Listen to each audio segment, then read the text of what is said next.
ಒಂದಾನೊಂದು ಕಾಲದಲ್ಲಿ ಹಸಿರು ಬೆಟ್ಟಗಳಿಂದ ಆವರಿಸಲ್ಪಟ್ಟ ಸುಂದರ ರಾಜ್ಯವೊಂದರಲ್ಲಿ ಜ್ಞಾನವಂತನಾದ ಒಬ್ಬ ರಾಜನಿದ್ದನು. ಅವನಿಗೆ 7 ಮಕ್ಕಳು, ಪ್ರತಿಯೊಬ್ಬರೂ ವಿಭಿನ್ನ ಸ್ವಭಾವದವರು. ಆದರೆ ಒಂದು ದಿನ ಅವರ ಜೀವನವನ್ನೇ ಬದಲಿಸಿದ ಘಟನೆ ನಡೆಯಿತು. ರಾಜ: ಮಕ್ಕಳೇ, ಇಂದು ನಾವೊಂದು ವಿಶೇಷ ಪ್ರಯಾಣಕ್ಕೆ ಹೋಗೋಣ. ಮಕ್ಕಳು: ಒಟ್ಟಾಗಿ. ಎಲ್ಲಿಯಪ್ಪ? ರಾಜ: ಮೀನುಗಾರಿಕೆ ಮಾಡಲು ಕೆರೆಗೆ. 3ನೆಯ ಮಗ: ಅಪ್ಪ, ಇದು ಸ್ಪರ್ಧೆನಾ? ಯಾರು ಹೆಚ್ಚು ಮೀನು ಹಿಡಿಯುತ್ತಾರೆ? ರಾಜ: ಇದು ಸ್ಪರ್ಧೆ ಅಲ್ಲ, ಇದು ಪಾಠ. ಕೆರೆಯ ಸುತ್ತ ಹಸಿರು ಮರಗಳು, ತಂಪಾದ ಗಾಳಿ. ಪ್ರಕೃತಿಯ ಮಧ್ಯೆ ರಾಜ ಮತ್ತು ಮಕ್ಕಳು ಕುಳಿತರು. ರಾಜ: ಪ್ರತಿಯೊಬ್ಬರೂ ಒಂದು ಕಂಬಿ ಹಿಡಿಯಿರಿ. ಆದರೆ ನೆನಪಿಡಿ, ಸಹನೆ ಮುಖ್ಯ. ಮೊದಲ ಮಗ ತಕ್ಷಣ ಬಲೆ ಎಸೆದು. ಮೊದಲ ಮಗ: ಇದೋ ಬಿಟ್ಟೆ, ಈಗಲೇ ಮೀನು ಸಿಗುತ್ತದೆ. ಕೆಲವು ಕ್ಷಣಗಳ ನಂತರ: ಅಯ್ಯೋ, ಏನೂ ಇಲ್ಲ. ರಾಜ: ಅಸಹನೆ ಯಶಸ್ಸಿಗೆ ಶತ್ರು. ಚಿಕ್ಕ ಮಗಳು ಶಾಂತವಾಗಿ ಕುಳಿತಿದ್ದಾಳೆ. ಚಿಕ್ಕ ಮಗಳು: ಅಪ್ಪ, ನೀರಿನ ಅಲೆಗಳು ಚಲಿಸುತ್ತಿವೆ.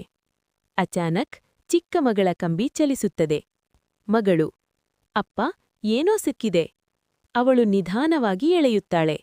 ಒಂದು ಹೊಳೆಯುವ ಚಿನ್ನದ ಮೀನು. ಮೀನು: ಓ ರಾಜನೇ!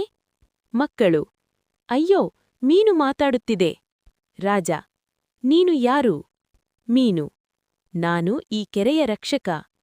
ನೀವು ಇಲ್ಲಿ ಆಟಕ್ಕೆ ಬಂದಿಲ್ಲ, ಪಾಠಕ್ಕೆ ಬಂದಿದ್ದೀರಿ. ರಾಜ: ಹೌದು, ನನ್ನ ಮಕ್ಕಳಿಗೆ ಜೀವನದ ಸತ್ಯ ಕಲಿಸಬೇಕೆಂದಿದ್ದೇನೆ. ಮೀನು: ಅವರಿಗೆ ಹೇಳು, ಪ್ರಕೃತಿಯನ್ನು ಗೆಲ್ಲಲು ಅಲ್ಲ, ಗೌರವಿಸಲು ಕಲಿಯಲಿ. ಮೀನು ನೀರಿಗೆ ಮರಳುತ್ತದೆ. ದೊಡ್ಡ ಮಗನ ಕಂಬಿ ನೀರಿನಲ್ಲಿ ಸಿಕ್ಕಿಕೊಳ್ಳುತ್ತದೆ. ದೊಡ್ಡ ಮಗ: ಅಪ್ಪ, ಕಂಬಿ ಸಿಕ್ಕಿಕೊಂಡಿದೆ. ಅವನು ಒಬ್ಬನೇ ಎಳೆಯುತ್ತಾನೆ, ಆಗುವುದಿಲ್ಲ. ರಾಜ: ಒಬ್ಬನಿಂದ ಆಗದ ಕೆಲಸ 7 ಜನ ಸೇರಿ ಮಾಡಬಹುದು. ಎಲ್ಲಾ ಮಕ್ಕಳು ಸೇರಿ ಎಳೆಯುತ್ತಾರೆ. ಕಂಬಿ ಹೊರಬರುತ್ತದೆ. ರಾಜ: ಇದನ್ನೇ ಏಕತೆ ಎನ್ನುತ್ತಾರೆ. ಮಕ್ಕಳು ಹಿಡಿದ ಮೀನುಗಳನ್ನು ನೋಡುತ್ತಾರೆ. ರಾಜ: ಇವುಗಳನ್ನು ಮತ್ತೆ ನೀರಿಗೆ ಬಿಡೋಣ. ಕಿರಿಯ ಮಗ: ಅಪ್ಪ, ನಾವು ಹಿಡಿದಿದ್ದೇವೆ ಅಲ್ವಾ? ರಾಜ: ನಾವು ಕಲಿಯಲು ಹಿಡಿದಿದ್ದೇವೆ, ಆದರೆ ಪ್ರಕೃತಿಯಿಂದ ಕಸಿದುಕೊಳ್ಳಲು ಅಲ್ಲ. ಮಕ್ಕಳು ಮೀನುಗಳನ್ನು ನೀರಿಗೆ ಬಿಡುತ್ತಾರೆ. ಆ ದಿನ 7 ಮಕ್ಕಳಿಗೆ 3 ಪಾಠ ಸಿಕ್ಕಿತು.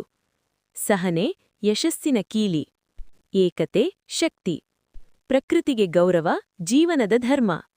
ನಿಜವಾದ ರಾಜನು ಸಿಂಹಾಸನದಿಂದಲ್ಲ, ಮೌಲ್ಯಗಳಿಂದ ಗುರುತಾಗುತ್ತಾನೆ. ಈ ಕಥೆ ನಿಮಗೆ ಇಷ್ಟವಾದರೆ ಲೈಕ್ ಮಾಡಿ, ನಿಮ್ಮ ಅಭಿಪ್ರಾಯ ಕಮೆಂಟ್ನಲ್ಲಿ ಬರೆಯಿರಿ. ಇಂತಹ ಇನ್ನಷ್ಟು ನೀತಿ ಕಥೆಗಳಿಗಾಗಿ ನಮ್ಮ ಚಾನೆಲ್ ಸಬ್ಸ್ಕ್ರೈಬ್ ಮಾಡಿ.